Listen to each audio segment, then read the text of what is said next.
Okay, part two of the Shitbag Roundup here. More good news coming from the Trump administration. Trump signs executive order directing federal funding cuts to PBS and NPR. As anyone that's not wholly familiar with this, I never really listened to NPR as far as a news station. But they were always biasly left, and they got even worse so when Trump came into office, and they were always supporting Democrats and always pushing lies against Trump and the Republican Party.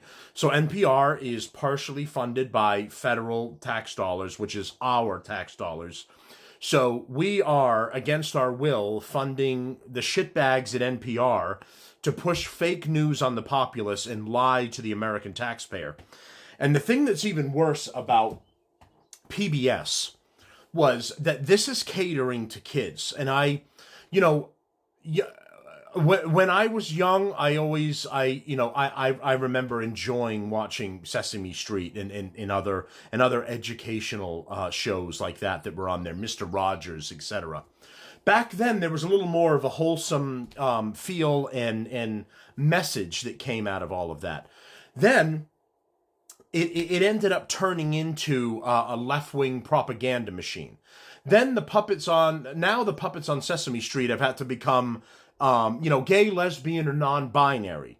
They've had to bring on trans characters and maybe even trans puppets. I don't know. And luckily my kids are old enough they don't watch any of that garbage anymore. But it's turned into a disgusting indoctrination machine that focuses on children, right? This is the whole premise of the show. It's meant for children. It's a learning tool.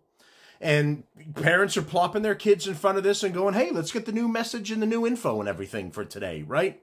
And then your kid's watching it and you're seeing, LGBTQ plus minus divided by sign garbage being shoved down your throats on this show, and your children's throats specifically. This is where the worst danger is. And now they're watching this and thinking, oh, well, being non-binary is normal. Being gay or lesbian or transgender, that's all normal. Everyone does that. And this is how you normalize children into this process, how you indoctrinate them into this process. I talked about something a while back about the transgender issue. People think, oh, are you transphobic? Yes. And I'm not apologetic about it at all. So it's wrong. It's a mental illness. It's disgusting. Many of them appear to target children or to go out of their way to target children. I have done many shows, news articles and stuff on men who were caught that were transgender, and it ended up that they were preying on children as well. There's a lot of them. So, I mean, their levels of fucked up have levels upon levels of the depravity. But I digress.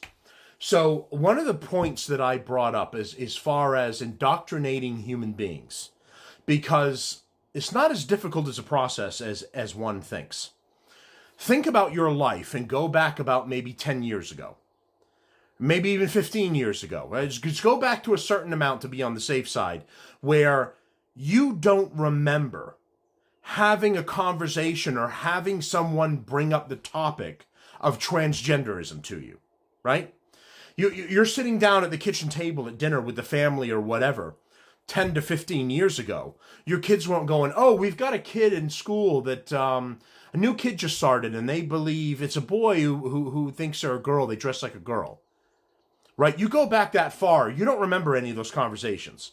The farthest you got on any of that issue at all were cross-dressing men or hermaphrodite. I don't know.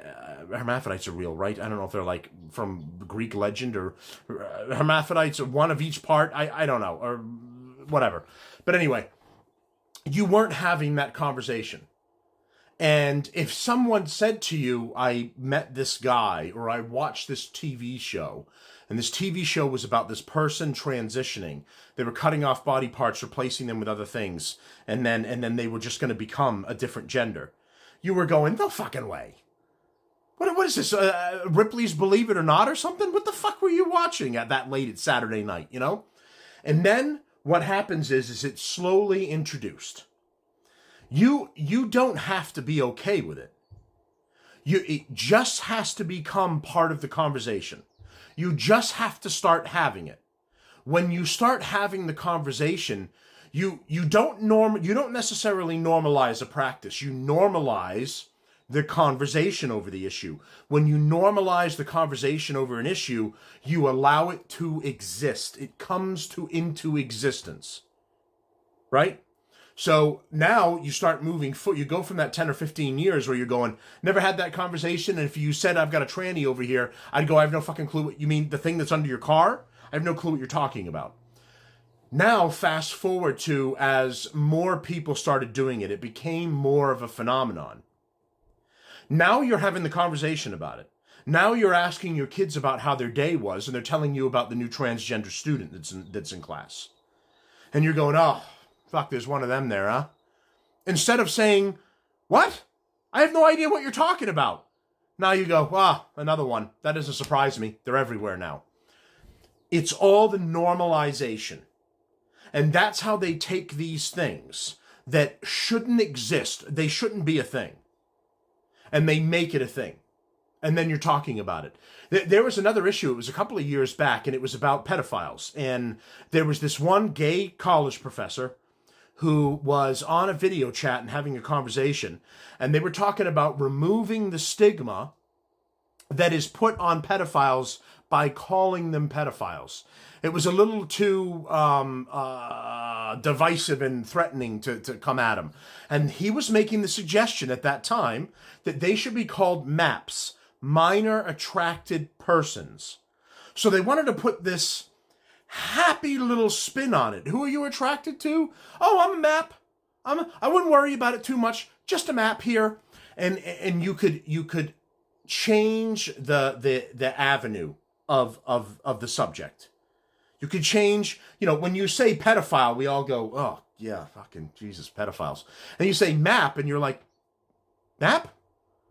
Like what I used when we'd go on vacation and we went from here to there, that map? Oh, no, minor attractive. This person just they don't give in to the urge. Their attraction happens to be for young kids, but they resist. They don't do it. So we have to come up with a new name that doesn't put such a bad stigma on them, right? This is how they change they change the narrative of what you're talking about and how you perceive it. And then 2, getting you to even have the conversation. For you to not step back and think, why am I talking about the best way to refer to pedophiles? Why are we working through a process of coming up with a better name for them or a better designation for these people? And that in itself is the whole point. It's to normalize it for you. You go, oh, well, they did it in Game of Thrones. The Targaryens were doing that shit. They were marrying their cousins and 13-year-olds. I mean, it was kosher at one point. Maybe we're just kind of another. It's 2025. Maybe we're winding our way back to the old fashioned. Bell bottoms are back. Crop tees are back, and then dating 13-year-olds is coming back into things too. So it's all about changing the conversation, changing the narrative, and making you not comfortable with the action, but comfortable with having the conversation about it. And this is the reason these shows like PBS and Sesame Street changing to have all of the push on LGBTQ plus minus divided by sign on your children is the normalization of this. So the younger you get them, it doesn't matter if you're training a new puppy, you're training a new kid, what do? You start early and you ingrain everything that they need to know early on, because it's easier to pick up than pushing it on an older person. The old dog can't learn new tricks, the type of thing. So you put it in them when they're younger. So now the kid's going to approach life and go, oh, non-binary. Yeah, I saw that on Sesame Street. Oh, yeah, the transgender puppet. I remember that. No big deal. Saw that on Sesame Street, too. Now I've got 50 of them in my school. No problem. I've already grown up with this. I already know what this is. It's no problem. That's the point. The indoctrination. So thank you, President Trump, for cutting the funding to NPR and PBS. And it might have been a mainstay back when we were young, but I hope it goes down in flames now.